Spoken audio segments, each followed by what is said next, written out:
I have with me Maria Knuth, who lives here in New Orleans and works with me in youth work and youth ministry and ECYD and everything that has to do with youth in Louisiana. She's focused more on the girls, and I do a lot of the boys' work.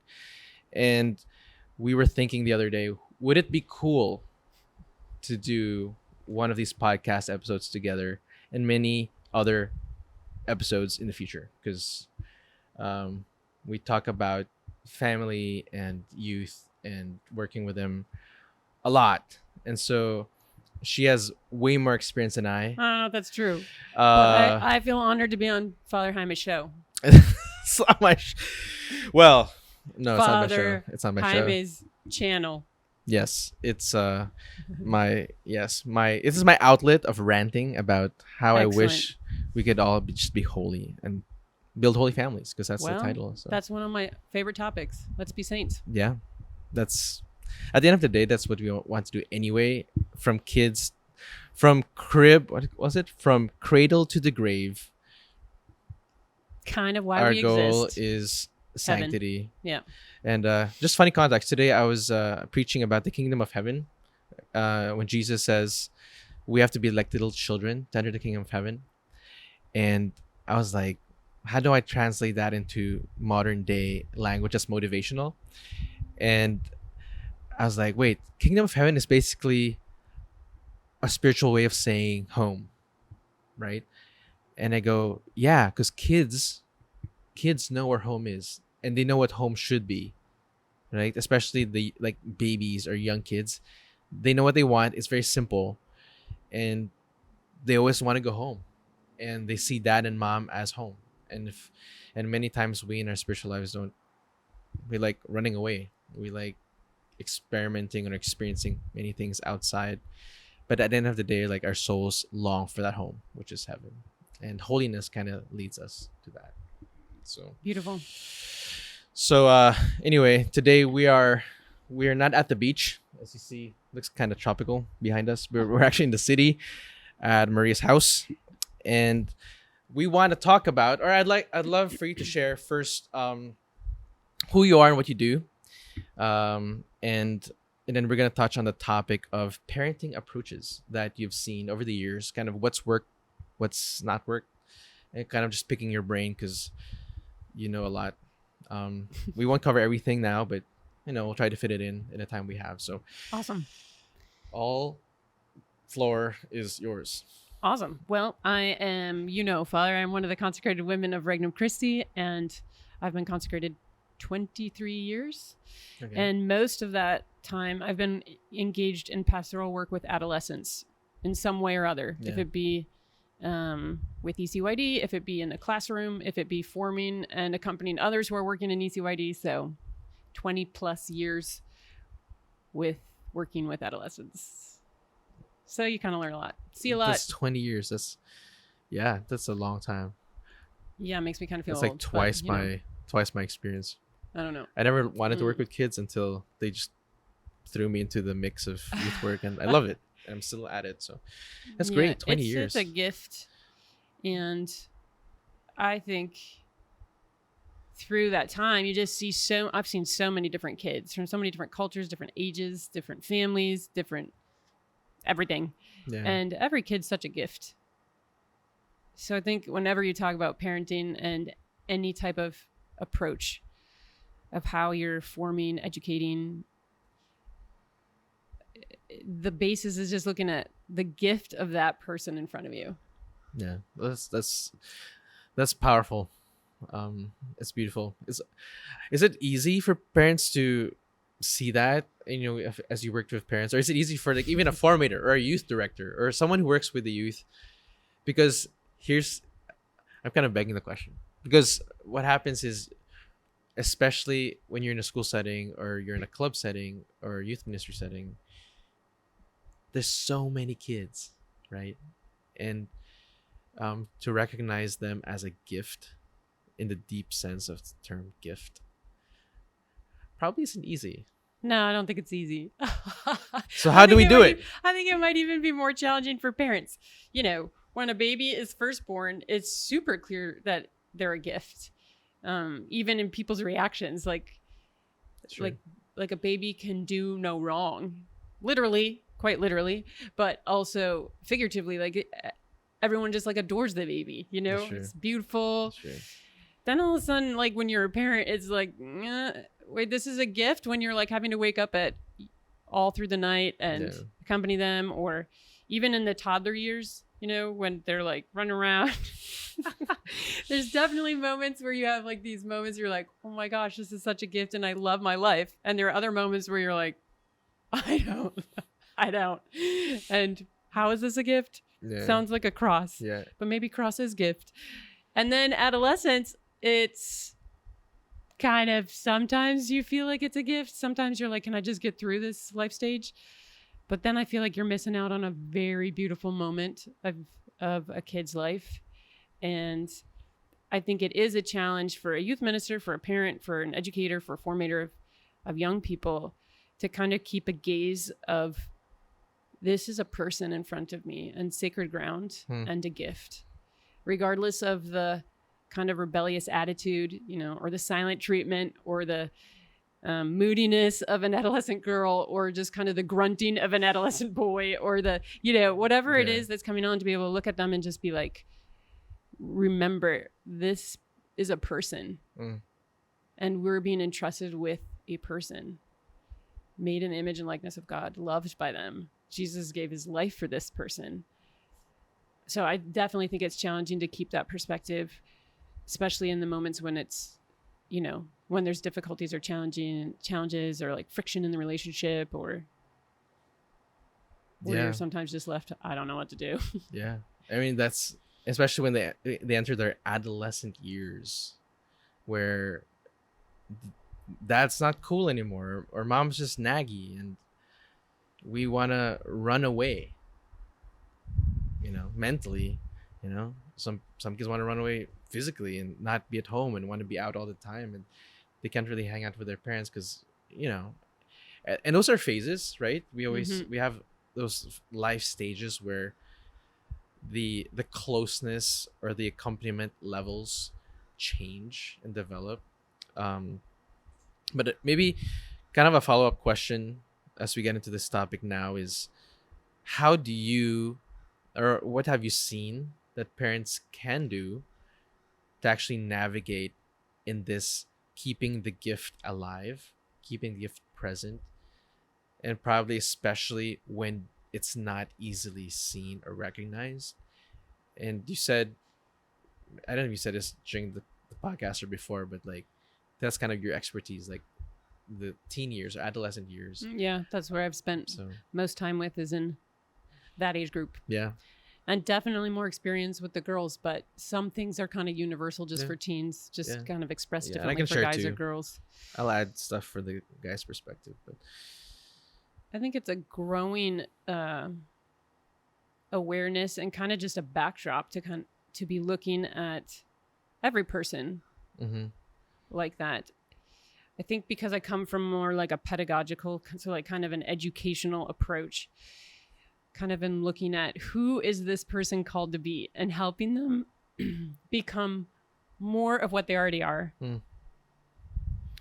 And so then what I need to do as a formator, which applies to parents, what I need to do as someone who's been entrusted with this other person to help them in their formation and education, is going to really need to be based on that person, their needs, their developmental needs, the reality and circumstances they're in currently. Just like you were saying, there's different phases. So you have to kind of adapt to that. And then I think there's personalities too. Every kid, even if you have several, parents know this, they're so different. So what worked with one might not work with the next one. So you need to have general principles, but then you need to be flexible to adapt to this person in front of me.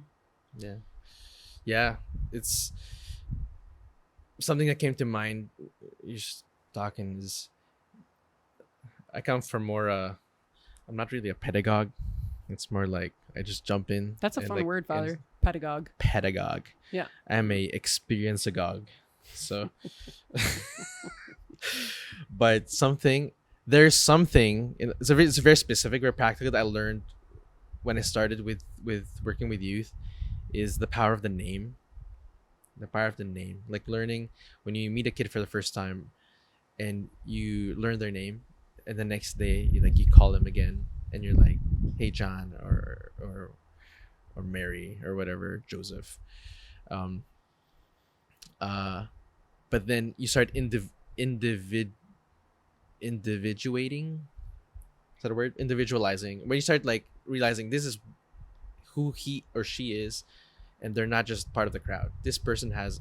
I love saying this a lot, and I apply this to every single person I work with. Is every they have a history, they have their wounds, they have their talents, they have their family, they have their dreams, they have their issues, and they have their calling. And I, as a formator, but at the same time, especially me, like as a priest, and then I think parents are involved in this. Like, woe to us if we don't see those elements. If I just see, oh, that's just Jeff, my.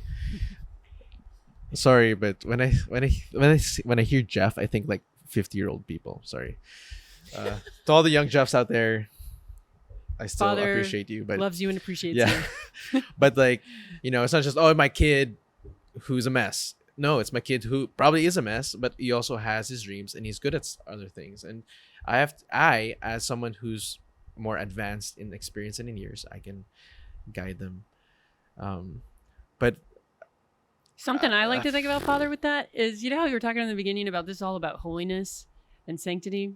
mm-hmm. I just like to think that every person, no matter how small, that sounds like Dr. Seuss, but every person. Green eggs and ham. Sorry, I haven't had breakfast yet. Oh, Oops, Father. sorry. Do we need to get coffee for this? Coffee break? No. Later, after. Every person is made in the image and likeness of God, but not generically. God's infinite. So I think every person images God in a unique way. Mm-hmm. And that motivates me a lot for myself. And Yeah. remembering that when I'm feeling a little like, whoa, considering, the messiness of life or my own failings and wounds or struggles or whatever. But it also is kind of cool to think about in relationship to each person that you encounter in a day of how are they imaging God in a very unique way. Yes. And it kind of helps a perspective of like, what type of saint are they being called to be? Because saints aren't copy paste each other. What they're doing is, a saint is someone who lives fully their image and likeness of God. Yeah. And if each one is unique, every saint's going to be unique. So that motivates me a ton of like, okay, even if I can't see that right now, or I'm frustrated, or it's messy, or there's behavioral issues, or where's that image? Maybe there's not a lot of likeness of God right now, but there is an image. There is an image. That's remember yesterday? So we had mass yesterday. We had mass together on the Feast of the Guardian Angels, and the priest who said mass and preached. He mentioned kind of the mission of the Guardian Angels, of why we have Guardian Angels and why they love us so much is because they contemplate the origin of that of who we are. They love God infinitely, that each one of us who are made in the image and likeness of God, by association, are loved by the angels. Like, they love us so much because we reflect the Creator. And he said something at the end. He goes, how beautiful would it be if we were like angels who saw God in every single person? Yeah. And it's hard because we're flawed and we get tired and we're human, right? And kids aren't always easy to love. Yeah, they're not. They're not. But even just that awareness of that, like when you mentioned, going back, we're kind of jumping here, but when you mentioned like, could the cross be a gift? Yeah, like the cross can definitely be a gift once you recognize what the redemptive value, you recognize the sanctifying value, you recognize the love that comes from the cross. Can I just make a shout out to the parents here? Thanks, parents. Okay, shout parents. out. Thanks to you. Also an encouragement, because there is a reason that marriage is a vocation and a mission. Yes. And there is a reason why you have kids with the names that they have, the specific kids you have, because, it's never about what it's about. Yeah. God gives us what we need to draw closer to him. So each child is a gift for who they are, but they're also a gift to each one of us. Yeah. Because they are what we need on our own path of holiness and of following of Jesus. Yeah. So yes.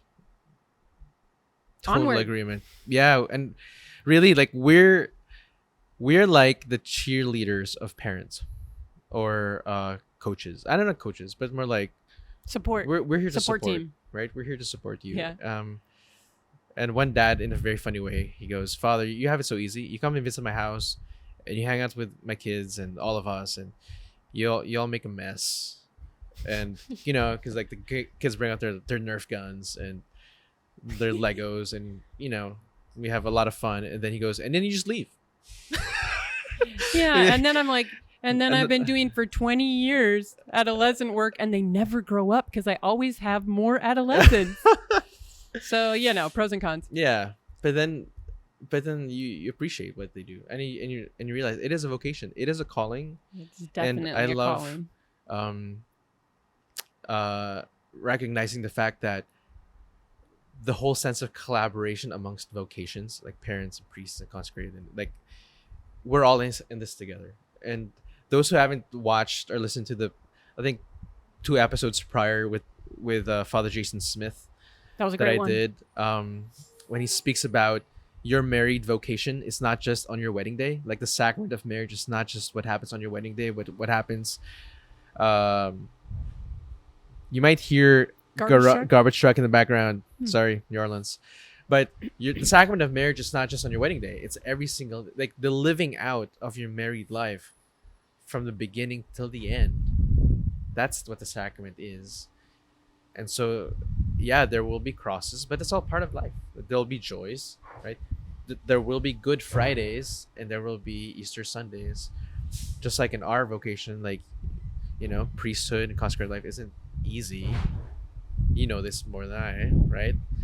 I already have a lovely time being a priest, but no, I mean, it has, you have your crosses, right? But it's not like, oh, I'm less a priest or I'm less a consecrated or I'm less of a parent when it's harder. No, it's the same. You keep loving and you keep giving. I guess Jesus didn't say pick up your beach towel and follow me. He said pick up your cross, right? The beach towel could be a cross sometimes. Yeah, sometimes it could be. Well, or a joy. Or a joy. Yeah, but it's all gift. That's true. It's all gift. Let me think about that. Anyway, from that perspective of seeing everyone as a gift, seeing the image of God in each child and each kid, that then shapes our approach. Yes.